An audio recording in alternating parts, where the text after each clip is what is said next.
All right, welcome back. This is going to be part 61 of my presentation on the flood and Noah's Ark. And for several videos now in this block here on the phosphate beds, this is going to be part 7. And I think one more video and we'll be done. So it looks like there's going to be 8 parts to this.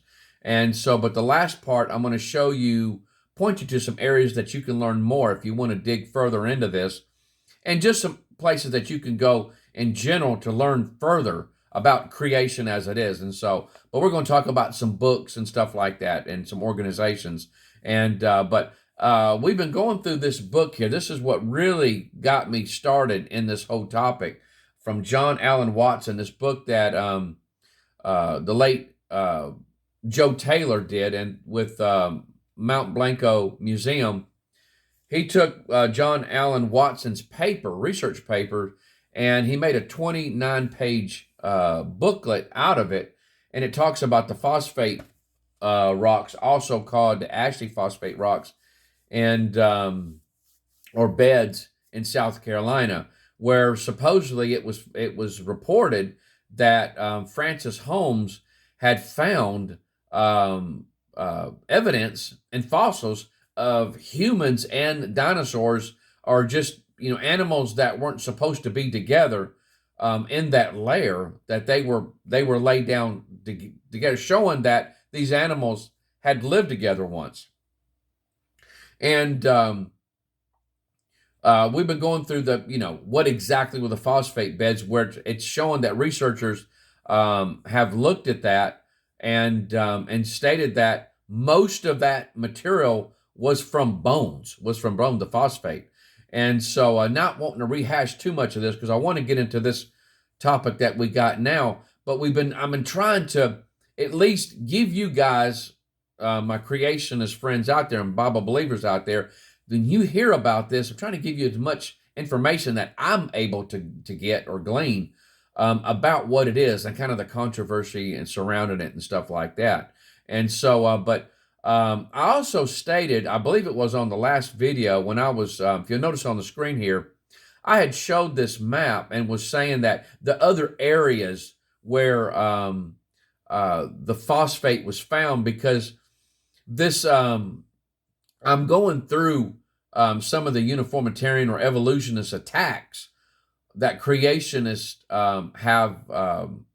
have put forth, and their reasoning behind it. And I had stated that there is a YouTube video on YouTube, and again, if you want that link, I'll have it in the description below, that you can go to, where they attack Ian Juby and his presentation on the ashy phosphate beds, and stated that he was trying to say that there was some continuous ban from Florida all the way to Canada. And so that's not actually what he said. He just said it was probable, it was quite possible that it very well could be a ban. But he left a question in there. He didn't say for sure 100%.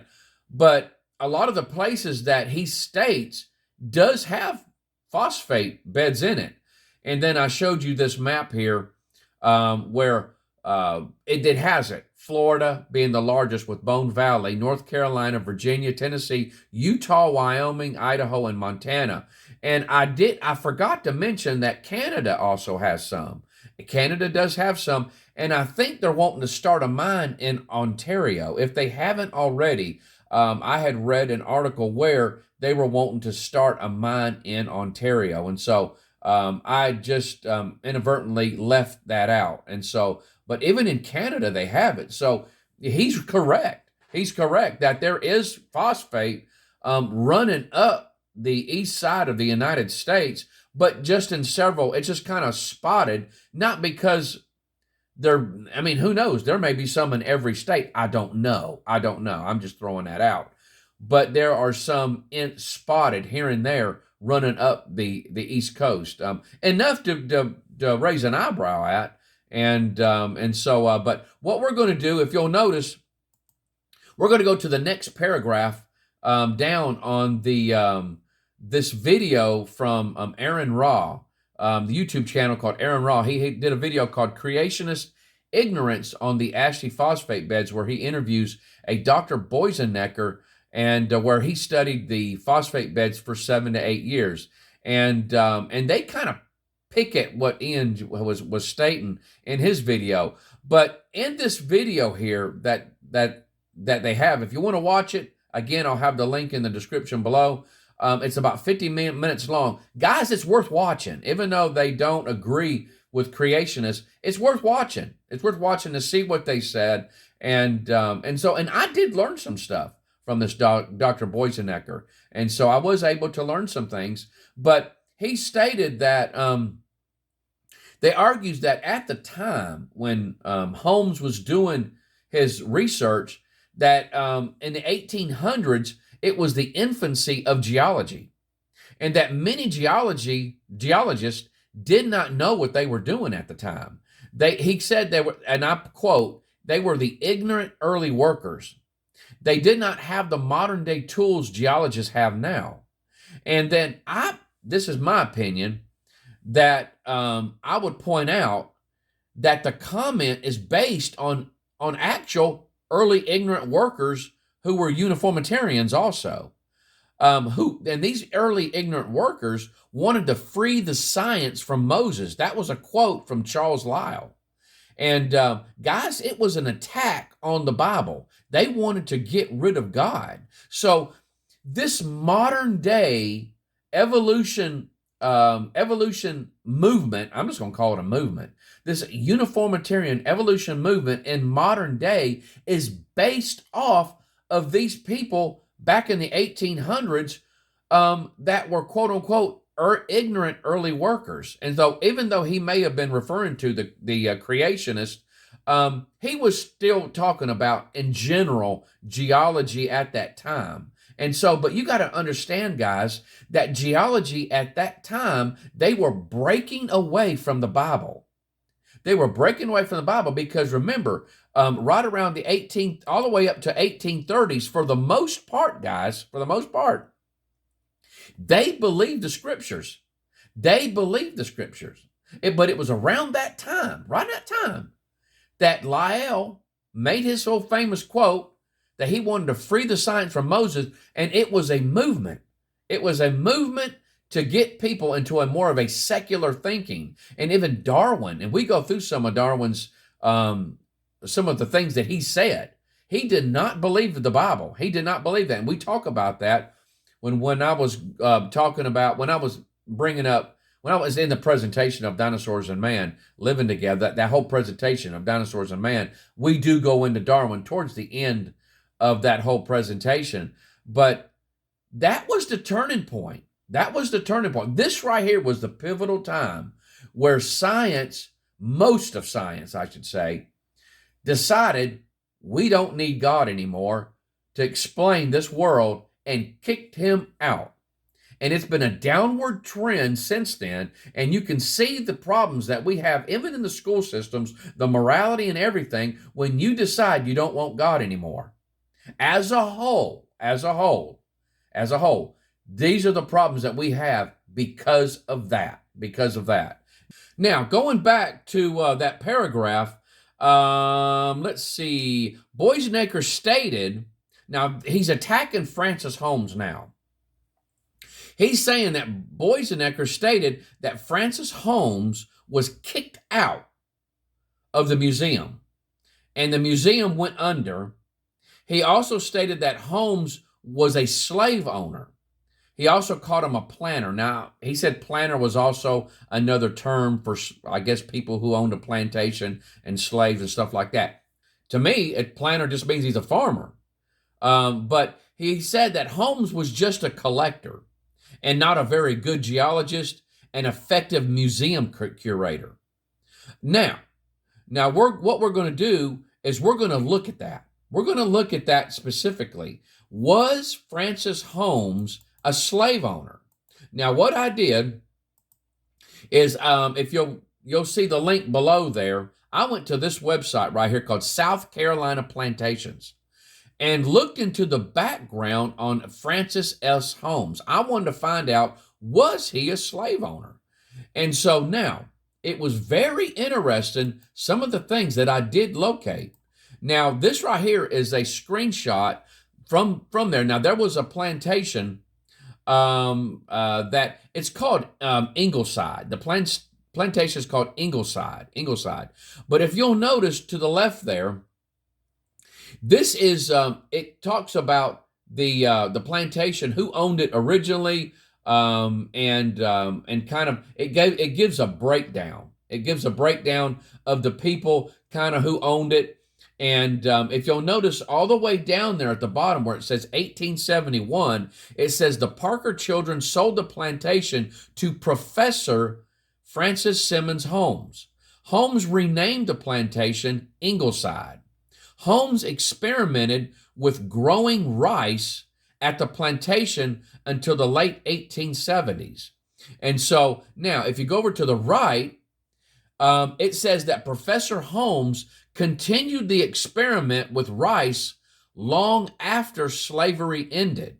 Some sources say that he was the last. And so I'm taking that he was the last to continue the experiment with rice.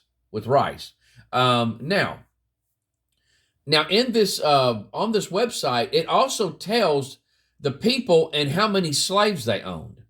And so the only person that they mentioned that had slaves on this site was John Parker II.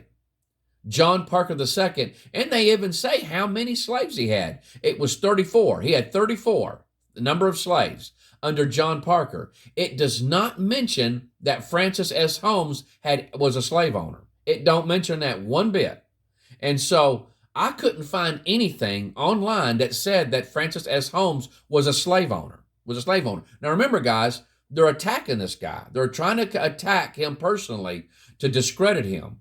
Now, on this website, they go into the background on Francis Simmons Holmes. And I was really impressed, guys, on what they said about him. It says Francis Simmons Holmes was the son of John Holmes and his wife, Anna Glover. While a youth of about 14 years of age, he visited England with a maternal uncle by marriage, a Mr. Lee of England. Returning to America, he engaged for a number of years in mercantile pursuits in which, however, he was not successful. So removed to St. Andrew's Parish and devoted his attention to agriculture. Experience taught him that a knowledge of the science of geology was essential to an intelligent planner. In the pursuit of his study, he obtained the friendship of the leading geologist of the country, Professor Agassiz, a letter from whom is found in a scrapbook of F.S. Holmes, a great nephew of Professor Holmes. A similar friendship was also formed with Count Portales, an engineer who came to this country about the same time that Agassiz and Dr. Holmes became intimates. He became connected with an assistant to Professor Price, U.S. Coast Survey, and visited Professor Holmes for 6 weeks with Agassiz at Ingleside. It goes on. Professor Holmes is best known in connection with the discovery of the commercial value of South Carolina phosphate rock for fertilizing purposes, and that he was no ordinary man and that he was no ordinary man is manifested by the fact that the boy who left school at the age of 14 by his own application, energy, and perseverance fitted himself for a professor's chair in Charleston College, which he held until the Confederate War, when he was appointed to office in connection with coast defenses and became chief of the Niter and Mining Bureau in South Carolina and Georgia. Upon his withdrawal from the professorship at the College of Charleston, he generously left in the museum his entire collection of fossils, said to be among the largest and most valuable in the country. Now, does that sound like a geologist that doesn't know what he's doing, or a bad geologist? Now, going on, it says the commercial prosperity of Charleston in the field of for the fertilizer industry rests largely upon the scientific achievements of Professor Holmes, whose knowledge and ungrudgingly given to his fellow citizens and who received from abroad and at home many marks of appreciations of his genius and position. Now, I'm going to say that again, of his genius and position. Does that sound like somebody that doesn't know what they're doing? Now, if you want to learn more, if you want to double check my information just to make sure, here is the site right here, and there is the link down there at the bottom. And so check it out for yourself. And South Carolina Plantations, I looked up Francis S. Holmes. They do mention him, and they mention his many achievements. And I'm going to tell you right now, guys, based upon Dr. Boysenecker and compared to this guy, it's like it's a completely different person. Now, we're going to stop right there, but I will say this right now. When you start reading the booklet that Francis F. Holmes had, I use that very loosely because it's more like it's got a whole lot more in it than just a booklet. I think it's got well over 100 pages in it when it talks about the phosphate beds of South Carolina that he wrote and published back in 1870. He mentions God a lot and the Creator. He does that a lot, guys. I mean, you can tell that even though that it does appear that he does believe in the evolutionary or the uniformitarian geologic column, he mentions God a lot in it. And that is the reason, guys, that they're attacking him. That's the reason.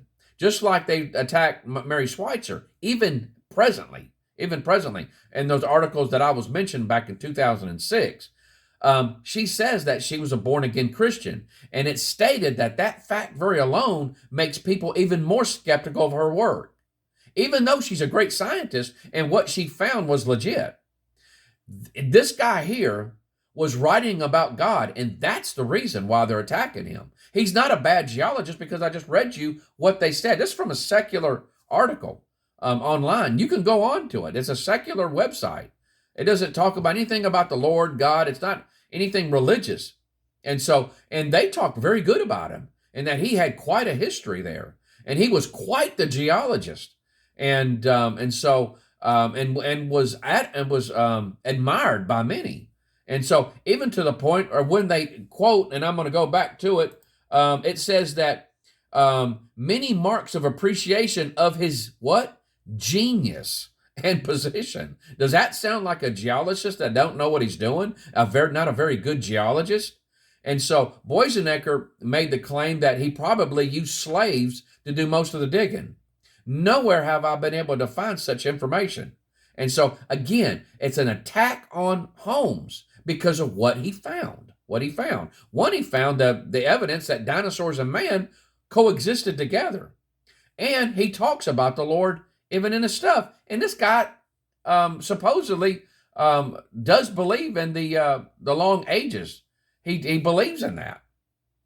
The uniformitarian ages, because when he's found that human leg, he thought, this is a mistake. Even he thought it was a mistake, so he threw it out.